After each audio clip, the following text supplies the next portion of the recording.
जब हम कूटनीति की बात करते हैं तो हमारे दिमाग में सेना, संधियां और रणनीतिक साझेदारियां आती हैं।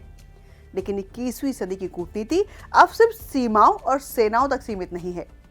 आज एक और शक्ति है जो बड़ी सॉफ्टली काम करती है। नाम है सॉफ्ट पावर डिप्लोमेसी।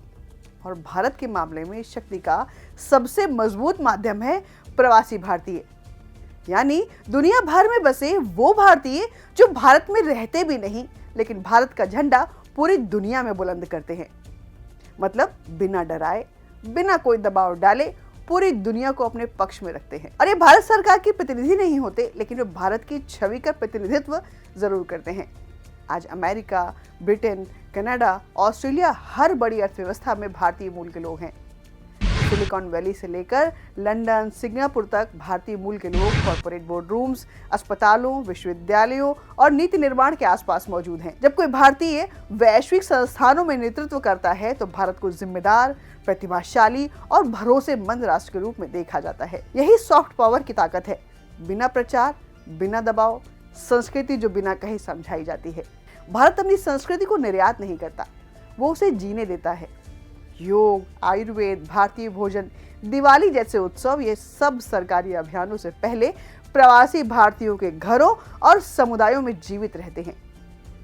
भारतीय समुदाय सिर्फ प्रवासी नहीं बल्कि प्रभावशाली वोटर और ओपिनियन मेकर भी हैं।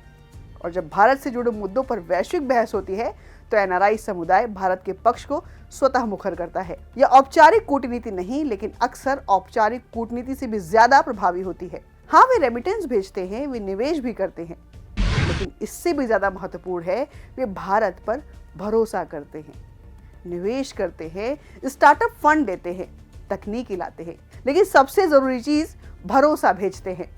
और अंतर्राष्ट्रीय राजनीति में भरोसा किसी भी निवेश से ज्यादा मूल्यवान होता है। और यही वजह है कि भारत की सॉफ्ट पावर डिप्लोमेसी किसी सैन्य दस्तावेज में दर्ज नहीं है। वह दुनिया के अस्पतालों में काम कर रही है, कॉर्पोरेट बोर्ड रूम्स में निर्णय ले रही है और विश्वविद्यालयों में भविष्य गढ़ रही है। प्रवासी भारतीय भारत की सबसे शांत लेकिन सबसे स्थायी कूटनीतिक पूंजी है।